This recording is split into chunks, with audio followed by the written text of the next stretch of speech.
നമ്മളിവിടെ ചക്കരക്കഞ്ഞി എന്നാണ് പറയുക, ഗോതമ്പ് പായസം എന്നും പറയാം. ഇത് അജ്ജി പെരുന്നാളിന് ബറാത്തിനൊക്കെ ഉണ്ടാക്കലുണ്ട്.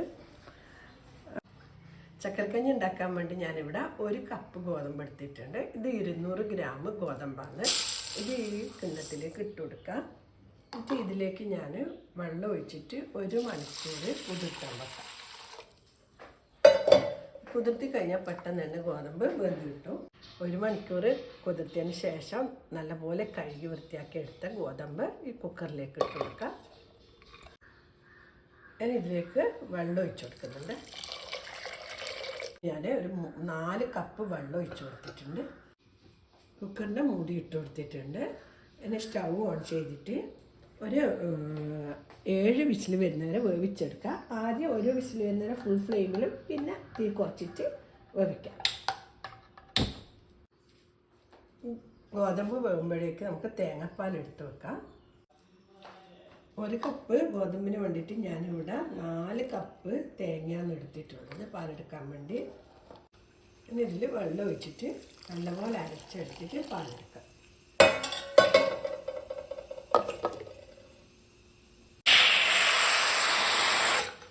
വിസിൽ വന്നിട്ടുണ്ട്. അതിന് തീ കുറച്ച് കൊടുക്കാം. എന്നിട്ട് ബാക്കി വിസിൽ വരുന്നവരെ വേവിച്ചെടുക്കാം.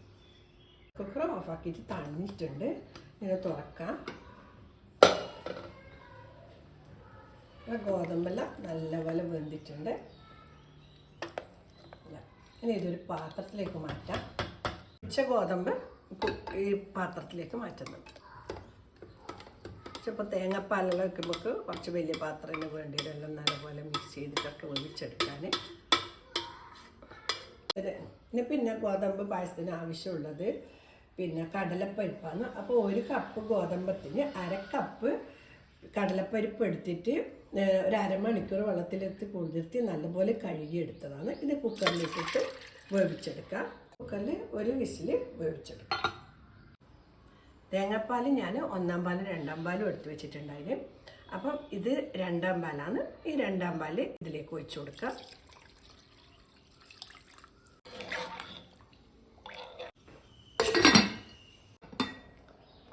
2-ാം പാൽ ഒഴിച്ചതിന് ശേഷം നല്ലപോലെ തിളച്ചിട്ടുണ്ട്.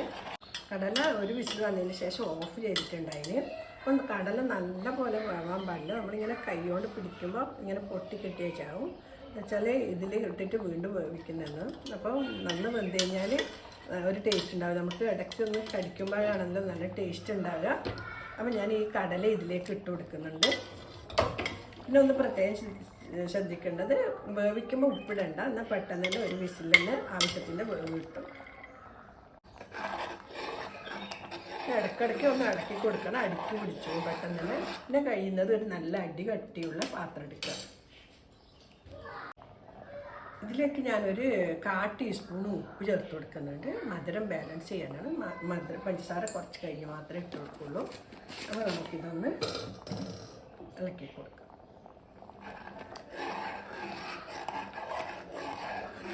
ഇത് കുറച്ചൊന്ന് കുറുകി വന്നതിന് ശേഷം നമുക്ക് 2-ാം പാലും കൂടി ഒഴിച്ചു കൊടുക്കാം. 1/2 മൂടി വെച്ചിട്ട് വേവിച്ചെടുക്കാം. ഫുൾ അടച്ചു കഴിഞ്ഞാൽ തിളച്ച് മറിയാൻ സാധ്യതയുണ്ട്. ഇനി ഇതിലേക്ക് നമുക്ക് 1-ാം പാൽ ഒഴിച്ചു കൊടുക്കാം.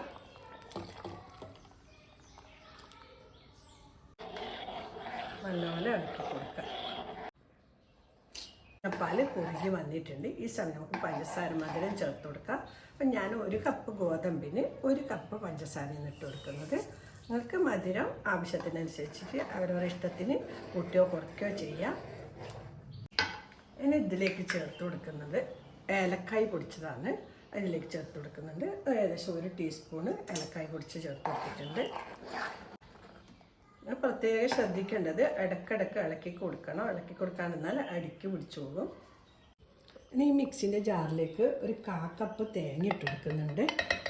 പിന്നെ ഒരു ചെറിയ സവാള, അതായത് ഇത്ര ചെറിയ വലുപ്പത്തിൽ, അഥവാ വലിയ സവാളയാണെങ്കിൽ അതിൻ്റെ പകുതി ചേർത്ത് കൊടുത്താൽ മതി.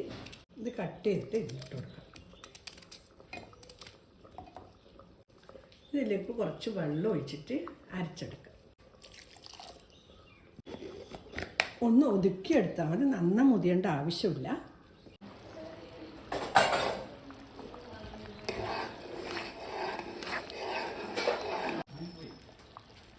ഉള്ളിയും തേങ്ങയും കൂടി അരച്ചെടുത്തിട്ടുണ്ട്. അത് ഇതിലേക്ക് ഒഴിച്ചു കൊടുക്കാം.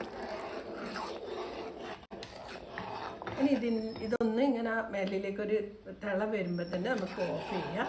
അപ്പോൾ ഈ ഒരു കട്ടിയിൽ കുറച്ചിക്കുമ്പോഴേക്ക് ഇത് തണിഞ്ഞ് വരുമ്പോഴേ നല്ല കട്ടിയാവും. ഈ സമയം നമുക്ക് വേണമെങ്കിൽ മധുരം ചെക്ക് ചെയ്യാം. ആവശ്യത്തിന് മധുരം ഉണ്ട്. ചിലവർക്ക് ഇതിലും കൂടുതൽ വേണ്ടി വരും. നമുക്ക് ഇത്ര മതി. അപ്പോൾ വേണമെങ്കിൽ ചേർത്ത് കൊടുക്കാം.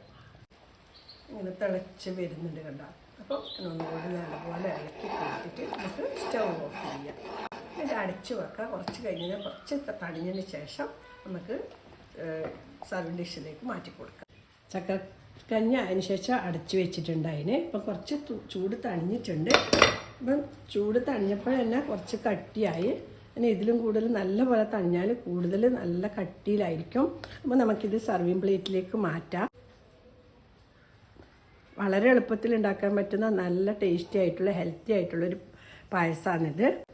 നമ്മളിവിടെ ചക്കരക്കഞ്ഞി എന്നാണ് പറയുക. ഗോതമ്പ് പായസമൊന്നും പറയാം. ഇത് അജ്ജ് പെരുന്നാളിന് ബറാത്തിനൊക്കെ ഉണ്ടാക്കലുണ്ട്.